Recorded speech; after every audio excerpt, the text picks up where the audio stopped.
TV Ambiente Legal hoje traz um assunto efervescente, um assunto que vai interessar a todos aqueles que gostam das boas coisas da vida. Vocês sabem que a bebida, a cerveja, era, na verdade, a poção mágica dos druidas.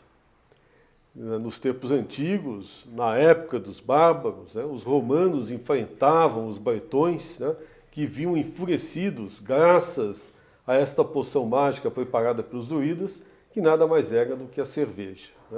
Os druidas acabaram, mas nós temos druidas até hoje, como grandes empresários nessa área e empresários que fortalecem a pesquisa a respeito desta cerveja, que hoje é produzida em larga escala, mas que também guarda seus segredos por meio das fórmulas orgânicas, e é sobre estas fórmulas que nós vamos conversar hoje aqui com André Consigliere, que é o nosso convidado de hoje, um empresário do ramo de cerveja e um grande pesquisador. A cerveja é uma bebida muito antiga.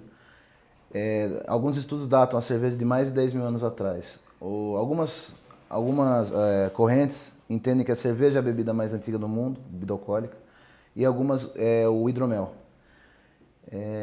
No Brasil hoje, o mercado de cerveja está passando por uma grande transformação. Nos últimos 5, 6 anos, o mercado está ganhando corpo, o mercado de cervejas especiais.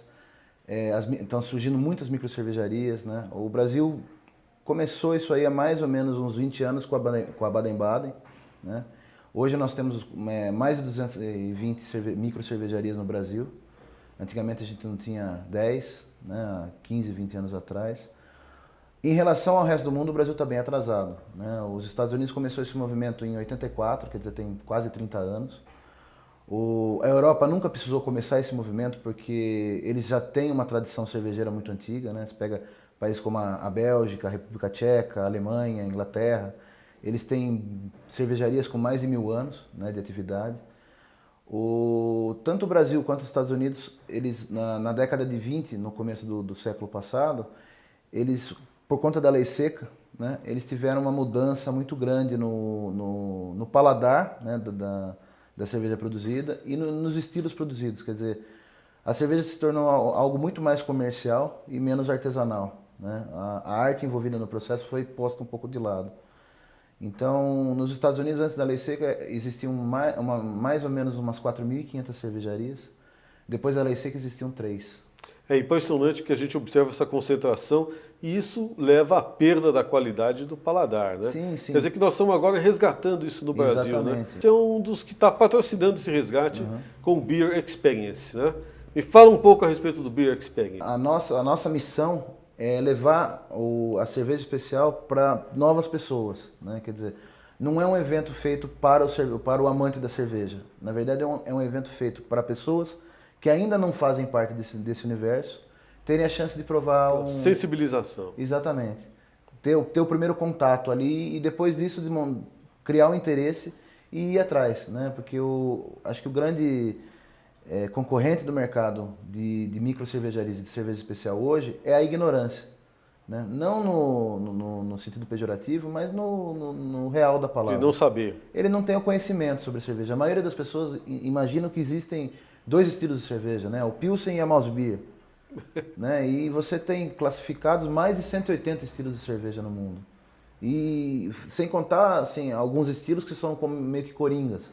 Você pega uma Specialty Ale, é um tipo de cerveja que você engloba qualquer coisa que não estão nos outros 179 estilos, né? Então é muita coisa, é muita cultura que a gente está deixando de lado nesses últimos anos. E como é que é feito essa sensibilização pelo Beer Experience? É uma confraria? É mais uma festona, não é um festival de cerveja como em alguns outros lugares o pessoal faz. Então a gente chama, por essas outras atrações, a gente chama um público que não teria um contato direto com cerveja especial. Eles acabam tendo esse contato por conta por exemplo, esse ano nós vamos ter no sábado o Raimundos, né, que é uma banda conhecida. Né? Então que eles atraem um público de seguidores do Raimundos. E esse público lá vai ter, na verdade, a única opção de tomar cerveja especial. Tá. Né? Porque no evento só entram microcervejarias. Não é uma condição isso, né? Mas é um fato. Porque eu acho que as grandes cervejarias não têm esse interesse com esse tipo de público. Como é que tem sido essa experiência sua, né, com referência à possibilidade deste mercado crescer e se diversificar? Porque nós observamos muito que as barreiras sanitárias, elas, de certa maneira, elas acabam favorecendo a concentração de cervejarias, né? Por melhor qualidade que se tenha numa cerveja, é óbvio que a diminuição de opções faz com que você perca a qualidade na diversidade, né? Como é que tem sido essa discussão hoje, né, com o Beer Experience? Como é que as pequenas cervejarias estão começando a encontrar o seu nicho de sobrevivência? Hoje no mercado brasileiro, a grande dificuldade para se abrir uma cervejaria é toda a adaptação que ela precisa fazer para conseguir se regulamentar, né? O que acontece é que muitas cervejarias, durante algum tempo, trabalham não regulamentadas, né? Até sofrerem uma intervenção do MAPA ou de algum outro... O que seria o MAPA? O MAPA é o Ministério da Agricultura, Pecuária e Apicultura, se eu não me engano. Que é quem regulamenta a produção de cerveja. Tá. Existe um déficit na legislação, por quê? Porque o MAPA hoje só enxerga a cervejaria como uma macro cervejaria, né? Você pega uma Ambev hoje, ela produz mais de 10 bilhões de reais anualmente em cerveja. Então, o potencial que um cara desse tem, que uma empresa dessa tem, para se adaptar perante a regulamentação do MAPA é muito maior. Agora, você pega um microempresário que está entrando no ramo ali, que vai fazer uma cerveja artesanal? Exatamente, um aporte de lá 600, 700 mil reais, por conta do MAPA, ele tem que se adaptar com algumas coisas que é muito mais caro, que é muito pesado para ele. Porque, na verdade, o MAPA enxerga que ele é uma macro cervejaria também, né? E, inclusive, tem alguns problemas com planos diretores de cidades, por exemplo, que não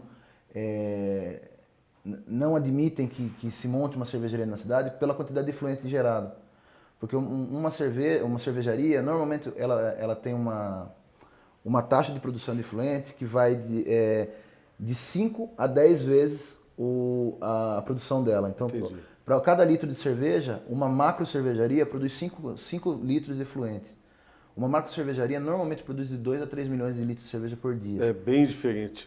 Uma micro cervejaria produz 100, na maioria dos casos, 20 mil litros por mês. Quer dizer, ele tem uma geração ali, a micro cervejaria esse coeficiente é um pouco mais alto, gira em torno de 10. Então, para esses 200 mil litros de cerveja mês, ele está gerando 2 milhões de litros de efluentes, né, que vão ser lançados no sistema de esgoto da cidade. Porém, ela é muito menor do que uma macro cervejaria. Então, eu acredito que não deveria ser enxergado pela legislação. Quer dizer, no tratar igualmente os desiguais, você acaba piorando a situação de desigualdade. Sim, exatamente. E como hoje as cervejarias, para lançar um produto, para lançar uma receita nova, eles precisam de aprovação do MAPA, eles precisam do registro do Ministério, isso acaba impactando numa lentidão, né? Porque o MAPA não está preparado para receber essa enxurrada de pedidos que está havendo, que está acontecendo. E eles aí estão se assustando, porque isso é um movimento cultural, né? Isso, exatamente, é uma coisa nova, né? Tem 4, 5 anos aí. A gente tem notícias de micro cervejarias que, quando dão entrada em pedidos de MAPA, eles dão entrada em 60, 70 pedidos de uma vez, porque eles sabem que vai ter uma demora. E eles buscam o Beer Experience, não só como evento, mas a partir disso você também montou uma espécie de confraria que permite que os usuários possam experimentar, né, por grupos as cervejas que estão sendo lançadas no mercado das cervejas orgânicas, né? Como é que isso tem ocorrido? No meu caso, é mais nós estamos passando um excedente de produção nosso, que a gente pesquisa receita, né, para nossa consultoria, e a gente acaba vendendo para alguns conhecidos, alguns colegas, as nossas experiências. Mas hoje no Brasil existem acho que 5 ou 6 confrarias oficiais, né, de cerveja, que inclusive uma delas, que é a maior do Brasil, que é o Have a Nice Beer, eles têm mais de 4 mil assinantes já. Né? Quer dizer, é um mercado que está cada vez mais crescendo, né? Cada vez mais ganhando seguidores. Então, eu acho que eventualmente o governo vai ter que prestar um pouquinho mais de atenção, porque é um gerador de divisas, né? Hoje o mercado cervejeiro, o micro cervejeiro, gera emprego, né? O valor agregado do produto é muito maior, quer dizer, ele tem uma geração de imposto maior do que o macro cervejeiro. Hoje uma macro cervejaria emprega, acho que é um funcionário a cada 10 mil hectolitros. A cervejaria, a micro cervejaria, são mais de 20 funcionários para cada 10 mil hectolitros. Impressionante. Essa questão referente a esse tratamento, né, dos desiguais e essa pouca compreensão da burocracia com referência a esse surgimento cultural de novas cervejarias e essa busca também por novos sabores, né? Como é que ela está se refletindo hoje, principalmente na questão dos impostos? As micro cervejarias hoje têm um problema muito grande que é a carga tributária que é exercida sobre elas. Eles já estão numa briga já faz quase um ano com o governo para entrar no Simples Nacional. Só que pelo fato de ser fábricas que produzem bebida alcoólica, eles ainda estão esbarrando em algumas questões aí legais. Mas isso precisa ser tratado de uma forma diferente, porque primeiro é um gerador de emprego, depois é um gerador de cultura nacional, né? Hoje está começando a aparecer a escola cervejeira brasileira. E o impacto que esses empresários sofrem é mais de 60% do faturamento deles. Quer dizer, é muito difícil de se manter no mercado hoje, né? E você acaba tendo cervejarias que estão ali na corda bamba, até por essa questão tributária. Eu acho que esse assunto, se a gente deixar, ele vai longe, né? Eu acho que dá para a gente tomar aí alguns litros de cerveja conversando a respeito, né?